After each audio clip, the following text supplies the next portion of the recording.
Hello students, நம்ம இன்னைக்கு இந்த வீடியோவில் என்ன பார்க்க போகிறோம்னா எக்ஸசைஸ் 13.3ல் கொஸ்டின் நம்பர் 13 அண்ட் 14 பார்க்க போகிறோம். ரெண்டுமே சூஸ் த பெஸ்ட் ஆன்சர் 1 மார்க்கில் கேட்டிருக்காங்க. என்ன கேட்டிருக்காங்கன்னா, probability that A speaks truth is 4/5. ரைட்டுங்களா? இப்போ ஏன்றது ஒரு உண்மை பேசுகிற ஒரு நபர்னு வச்சுக்கோங்க. அவங்களுடைய ப்ராபபிலிட்டி வந்து 4/5ன்னு கொடுத்துருக்காங்க. எ காயின் இஸ் டாஸ்டு. சரிங்களா? அப்போ ஒரு காயின் வந்து என்ன பண்ணுறாங்க, டாஸ் பண்ணுறாங்க.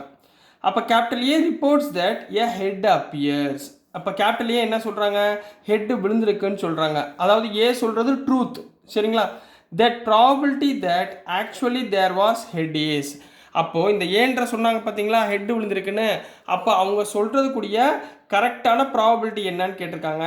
ஆப்ஷன்ஸ் ஏபிசிடின்னு 4 வேல்யூ கொடுத்துருக்காங்க.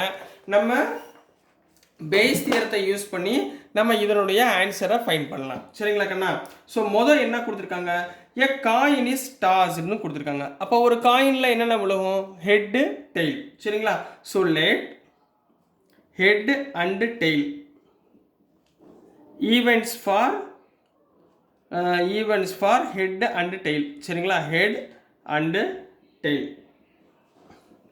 ரைட்டுங்களா?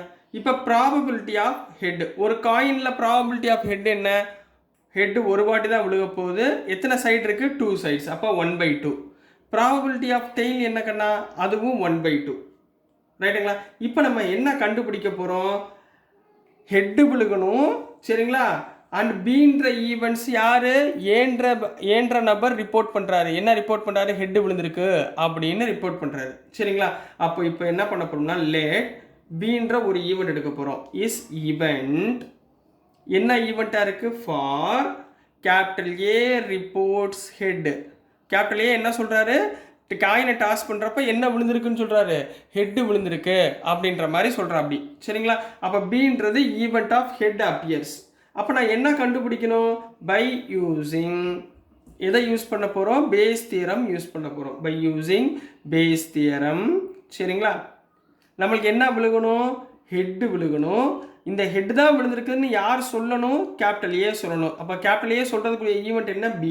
அப்போ நம்ம என்ன கண்டுபிடிக்க போகிறோம், probability of H on B வந்து ஃபைன் பண்ண போகிறோம். ரைட்டுங்களா? அப்போ இதனுடைய பேஸ் தியரம் ஃபார்முலா என்ன, probability of H into probability of B upon H divided by probability of H into probability of B upon H plus probability of tail. சரிங்களா? Head இருந்தால் இன்னொரு side tail into probability of B upon tail. சரிங்களா? இதுதான் அதனுடைய formula. இப்போ நம்ம probability of head தெரியுமா, probability of tail தெரியுமா. அப்போ நம்மளுக்கு என்ன தெரியாது, probability of B upon H, probability of B upon T நம்மளுக்கு என்னன்னு தெரியாது. ரைட்டுங்களா? அப்போ probability of B upon H, அதாவது ஏன்றவர் ரிப்போர்ட் பண்ணுறாரு. என்ன ரிப்போர்ட் பண்ணுறாரு, ஹெட்டு தான் விழுகுதுன்னு ரிப்போர்ட் பண்ணுறதுக்குள்ளே ப்ராபபிலிட்டி அவங்க என்ன கொடுத்துருக்காங்க, ஏ ஸ்பீக்ஸ் ட்ரூத். எவ்வளோ கொடுத்துருக்காங்கம்மா, 4/5. என்ன கொடுத்துருக்காங்க, 4/5. அப்போது probability of B upon T என்ன வரும், probability of B upon T என்ன கண்ணா வரும், உங்களுக்கு கரெக்டாக சொல்லுங்கள். ப்ராபபிலிட்டி ஆஃப் பி அப்பான் டினா டோட்டல் ப்ராபபிலிட்டியில் இருந்து இந்த ஹெச் கொடுக்குறத மைனஸ் பண்ணிடுங்க. 4/5 மைனஸ் பண்ணிட்டீங்கன்னா 5 - 4 1/5. இதுதான் probability of B upon T. Total ப்ராபபிலிட்டிலேருந்து இதை மைனஸ் பண்ணிடுறோம். ரைட்டுங்களா? இப்போ ஃபார்முலாவில் போடுங்க, probability of H upon B equal to, அப்படியே சப்ஸ்டியூட் பண்ணுங்க கண்ணா. ப்ராபபிலிட்டி ஆஃப் ஹெச்னா 1/2, ப்ராபபிலிட்டி ஆஃப் பி பை ஹெச்னா 4/5. அதே மாதிரி அப்பான் 1/2 இன்ட்டு 4/5 ப்ளஸ் 1/2 இன்ட்டு 1/5. ரைட்டுங்களாம்மா? எல்லாத்துக்கும் எல்சிஎம் எடுங்க. 1 × 4 4/10 divided by 1 × 4 4/5 2s are 10 plus 1 × 1 1/10. So இங்கே என்ன வந்துடும், 4/10 upon 5/10. 4/10 upon 5/10 ரெண்டுமே 10 10 கேன்சல். So answer is 4/5. ஆப்ஷனில் எங்கே இருக்குது பாருங்கள், ஏன்ற ஆப்ஷனில் கரெக்டாக இருக்கா. So A is correct answer for question number 13 கண்ணா. புரிஞ்சுங்களாமா? A is the correct answer for question number 13. புரிஞ்சுங்களா? ஸோ நெக்ஸ்ட் நம்ம கொஸ்டின் நம்பர் 14 போயிடலாம். ஸோ நெக்ஸ்ட்டுமா கொஸ்டின் நம்பர் 14 பார்க்க போகிறோம். கொஸ்டின் நம்பர் 14ல் என்ன கொடுத்துருக்காங்கன்னா, if A and B are 2 events, ரெண்டு ஈவெண்ட்மா, such that A contained in B, அதாவது A வந்து B குள்ள இருக்கு, Bன்றது பெரிய செட்டுன்னு அர்த்தமா, சரிங்களா? and probability of B not equal to 0, then which of the following is correct அப்படின்னு சொல்லிட்டு ஒரு 4 ஆப்ஷன் கொடுத்துருக்காங்கம்மா, சரிங்களா? ஸோ சொல்யூஷனில் பாருங்கள் என்ன பண்ண போகிறோம், மூலம் கிவன் எழுதுங்கம்மா. கொடுத்துருக்கிறது என்ன கொடுத்துருக்காங்க, given A contained in B, அதாவது A வந்து Bக்குள்ளே இருக்குது, ரைட்டுங்களா? அண்ட் ப்ராபபிலிட்டி ஆஃப் B வந்து நாட் ஈக்குவல் டு 0, ரைட்டுங்களா? அப்போ A contained in Bனா என்னம்மா அர்த்தம், தென் ஏக்கும் பிக்கும் இன்டர்செக்ஷன் பார்த்தீங்கன்னா ரெண்டுக்கும் காமனாக பார்த்தீங்கன்னா நம்மளுக்கு என்ன கிடைக்கும், ஏன்றது தான் கிடைக்கும். ஏ இன்டர்செக்ஷன் பினா என்ன கிடைக்கும், ஏ. ஏன்னா ஏ தான் சின்ன எலிமெண்ட்டு. இன்டர்செக்ஷன் என்ன அர்த்தம், ரெண்டு எலிமெண்ட்டுக்குள்ளே காமன் எலிமெண்ட். இப்போ ஏ வந்து எதுக்குள்ளே இருக்குது, பிக்குள்ளே இருக்குங்களா? அப்போ இது ரெண்டுக்கும் காமன் எலிமெண்ட் என்ன, ஏன்றது தான் இருக்கும், ரைட்டுங்களா?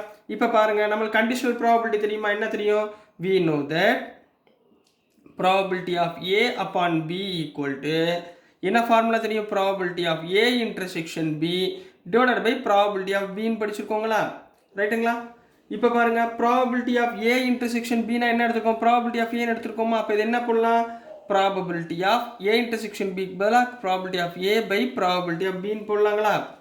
ப்ராபபிலிட்டி ஆஃப் B எங்கே கொண்டு வாங்க, which implies probability of A upon B into probability of B equal to probability of A, ரைட்டுங்களா?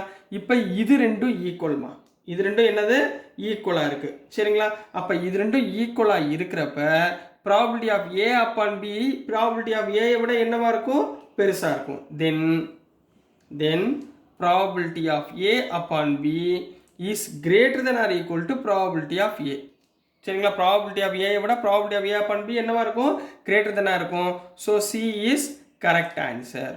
ஸோ சி இஸ் ஆப்ஷனில் சின்றது கரெக்ட் ஆன்சர். சார் என்ன சார் ஒன்றுமே புரியல, எப்படி சார் அது அப்படின்னு சொல்லி கேட்கலாம், சரிங்களா? இதுக்கு ஒரு எக்ஸாம்பிள் தரேன், சரிங்களா? புரியுதான்னு பாருங்கள். இஃப் பி ஆஃப் பியோட வேல்யூ லைஸ் பிட்வீன் 0 and 1, ஏன்னா ப்ராபபிலிட்டியோட வேல்யூ என்ன இருக்கும், 0 and 1க்குள்ளே தானே இருக்கும், சரிங்களா? இப்போது இஃப் ப்ராபபிலிட்டி ஆஃப் பியோட வேல்யூ 1ன்னு வச்சுக்கோங்கப்பா. இப்போ இந்த இடத்துல 1ன்னு வைங்க, அப்போ என்ன ஆயிரும், then probability of A by B equal to probability of ஏன்னு வந்துருமா? அப்போ ஈக்குவாலிட்டி கண்டிஷன் வந்துருச்சுங்களா, 1 முடிஞ்சு. இன்னொன்று 0 to 1க்குள்ளே இருக்குது, இஃப் ப்ராபபிலிட்டி ஆஃப் பி வந்து 0.5ன்னு வைங்க, ரைட்டுங்களா? அப்படின்னா என்ன அர்த்தம், ப்ராபபிலிட்டி ஆஃப் பி 0.5னா இங்கே 0.5ஆல் மல்டிப்ளை பண்ணும்போது நம்மளுக்கு என்ன கிடச்சிரும், இந்த வேல்யூ பெருசாயிருமா, பி ஆஃப் ஏ விட இந்த வேல்யூ என்ன ஆயிரும், பெருசாயிரும். அப்போ probability of A upon B is greater than P of A. 0.5ன்னு போடும்போது இந்த வேல்யூ என்ன ஆயிரும், பெருசாயிரும். அப்போ எனக்கு ரெண்டு கண்டிஷன் கிடைச்சா, ஒன்று கிரேட்டர் தென் கண்டிஷன், இன்னொன்று ஈக்குவாலிட்டி கண்டிஷன். அப்போ ரெண்டு சேர்த்துனா கிரேட்டர் தென் ஈக்குவல்ட்டா, அப்போ probability of A upon B is greater than equal to probability of A. இதை வச்சு தான் இவங்க டேரெக்டாக என்ன சொல்கிறாங்க, probability of A by B greater than or equal to probability of A ன்னு சொல்லியிருக்காங்க. So C is correct answer. ஓகேங்களா கண்ணா? ஸோ டியர் ஸ்டூடெண்ட்ஸ், நான் அனுப்புகிற வீடியோஸ் உங்களுக்கு புரிஞ்சிருக்கும்னு நம்புகிறேன். பிடிச்சிருந்துச்சுன்னா மறந்துடாமல் லைக் பண்ணுங்கள், ஷேர் பண்ணுங்கள், மறக்காமல் சப்ஸ்கிரைப் பண்ணி சப்போர்ட் பண்ணுங்கள் ஸ்டூடெண்ட்ஸ். தேங்க்யூ.